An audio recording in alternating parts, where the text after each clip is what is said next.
All right, What a Wild Spirit Brings by Lil, Chapter 7.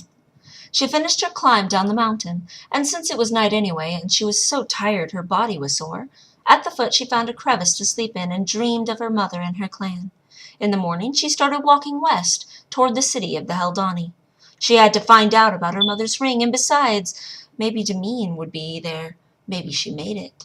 It was not long before a troop of Kaldorcan soldiers found her.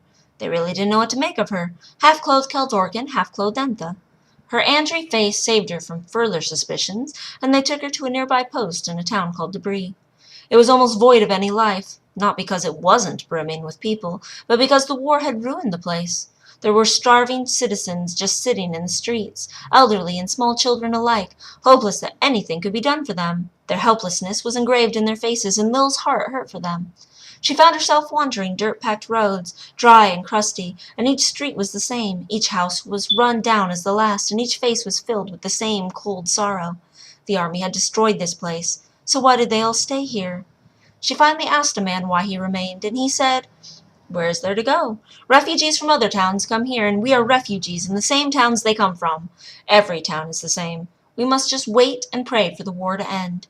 "Why don't the Kaldorcans just give the Entha their king? That's all the Entha want. The whole war could end, if they did." "Careful, child. Don't let a soldier hear you say that."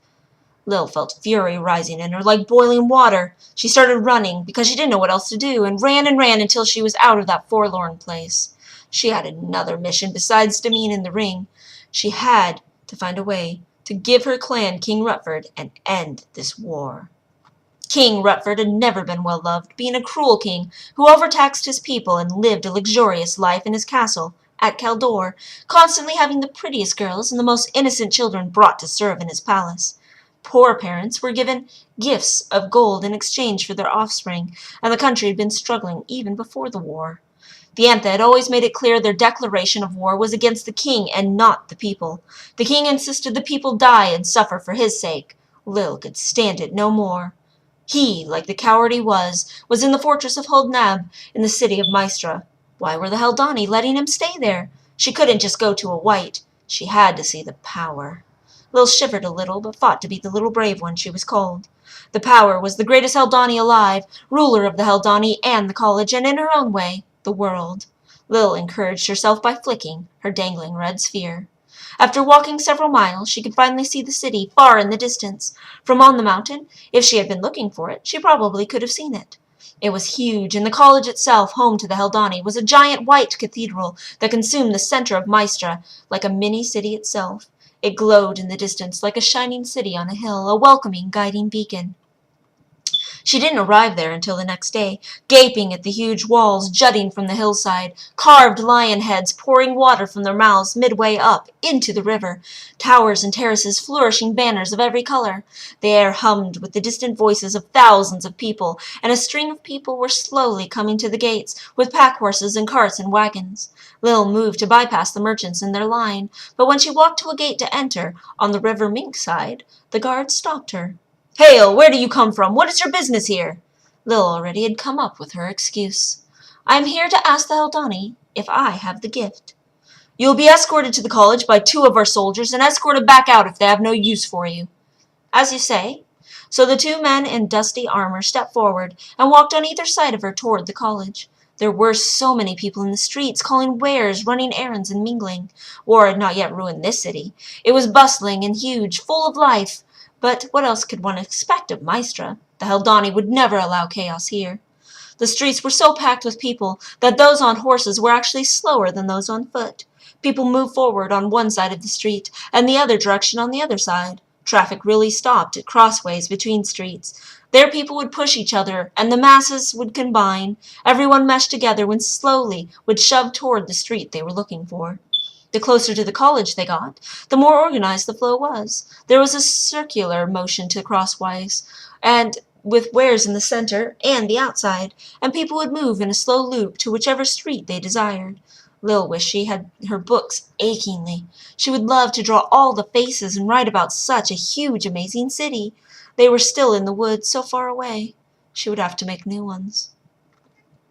When they finally reached the college, several hours had passed. The gates were white and the walls around the buildings of white. The guards were men dressed in white cloaks with white mail. They all bore only a halberd and a dagger, but each one looked fierce. A prospect for the college. Enter. That was simple enough. Now for the hard part. Lil readied herself inside. She would have to be firm and hope that the Haldani would take her seriously. She had to see the power. The guards were taken to a table where they were given refreshments, and she was led by a girl her age dressed in a plain black dress to a room full with half a dozen other girls. They were sitting on benches, watching a large golden door, so she joined them in their sitting. Eventually it opened and a girl was called in. When 3 girls had gone in, another entered and found a seat on the benches. The other 3 that had been there before her were called in, and then it was her turn. She left 4 girls behind when she entered a room filled with sunlight and mirrors. There was a little tree in the center of the room reflected on all the mirrors. Tell me, child, what do you see? I see a tree in the center of a room of mirrors. The woman was a little older than her and wore a black dress with a blue hem. She looked very calm and like she was concentrating. Lil didn't know what to do. She hadn't seen a Haldani yet. This plan might not work after all. A green rune slowly lifted behind the woman in black, floating casually as it glowed at the end of its chain strand. Now, what do you see? Lil studied the room for some sort of a change, but there was none. Still, just a tree and mirrors. It is as it was. You do not have the gift. Lil wasn't surprised, but she was still a little disappointed. She could have been here with Damien. You may go. Wait! You do not have the gift. Oh, I don't care about that. The woman looked shocked. What? Did you not come to— Lil cut her off. Listen, I must see a Haldani. It's of tremendous importance, and I cannot tell you why. Lil had decided that if her mother had had a seal when a Greenlander, then she might have been a noble. Someone might have inherited the estate when she left, and Lil had no intentions of getting herself assassinated. She had to be delicate, if she could be, about whom she trusted. If you wish to see a Haldani, then you must send a letter requesting an appointment. It can't wait, it's too important. Do I look like I am jesting? The woman studied her. If I take you to a Haldani and it is not important, I will be punished. You won't be punished. The woman finally decided to take her after pondering some time, and Lil wanted to hug her, but forced herself to remain calm. She kept telling herself to act like Damien. The woman led her to another room with 2 of the white guards and some people sitting in large white chairs with cushions. Wait here. Lil stood by the door to another room while the woman knocked on the door, then slipped inside. It wasn't long before it opened, and a Haldani with a red stone came out with her. The woman who had led her here looked a little shaken, but she walked out the door she had led Lil through, probably back to the testing room. The Haldani had bright green eyes, brown hair, and was of average weight, a young woman, and looked irritated. You're it? She interrupted us for you? Please, Haldani, I need to speak to you alone. This had better not be a waste of my time, girl, or I will make all your hair fall out. Lil followed her to a room with the other Haldani, then a room with many doors. The Haldani brought her inside one of the many doors into a smaller room. There was only a table and 2 chairs, no windows, no other furniture or pictures. The Haldani took the chair with a back. She then motioned Lil to sit on the one that was almost a stool. What is so important? The Haldani said as if she didn't expect to hear anything interesting. Perhaps I should speak with another Haldani. Girl, don't push your luck. You shouldn't even be speaking to any Haldani. As you say. First, I suppose I should say that Gorilla Haldani is dead. The Haldani was suddenly interested and alert. You know this. I buried her. Here, I brought her stone. Lil pulled the thread of chain holding the white gem off her neck and out from under her shirt. She held it out to the Haldani. The Haldani hesitated to take it, and then looked frustrated and sad. Thank you for bringing it, child. I am Gimp Haldani, a red. What are the colors? I was healed by a blue and Gorilla Haldani was a white, but I don't know what that really means. Red are battle Haldani, blue heal, white are scholars, and yellow are those who tend nature. Green are inventors, and black are teachers. What is your name, child? And do you know how she died? She died saving a ship from some pirates. The ship had a dear friend on it. She was on her way here because Gorilla Haldani saw the gift in her. Her name is Damien. Please, Gimp Haldani, did she make it here safely? Yes, she is an understudy, the lowest rank of student here. She arrived 12 days ago. Lil smiled happily. Oh, thank you, Gimp Haldani. I'm so glad. But there is more reason I have come. I must see the power. Gimfeldani stared at her a moment and then chuckled and shook her head.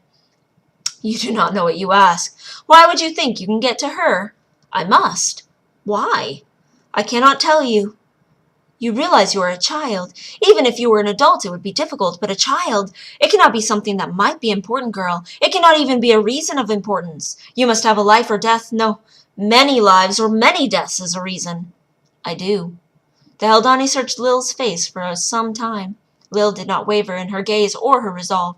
She had to see the power. Gimfeldani finally rose without a word and left Lil there alone. Lil waited for what felt like hours before she returned. You will see her in the morning, early, before the sun rises. Follow me to have a quick meal and then to bed with you. Lil couldn't contain herself. She leapt up and hugged the woman. Gimfeldani shook her head, chuckling again. Light help me if you are a hoax. Lil just smiled at her. The Haldani led her to her room. Her dinner was stew, and she ate 3 bowls of it before she slept. She hadn't realized how long it had been since she'd eaten last, and she had been so focused on getting here and seeing the power. And now she was. Thank the light.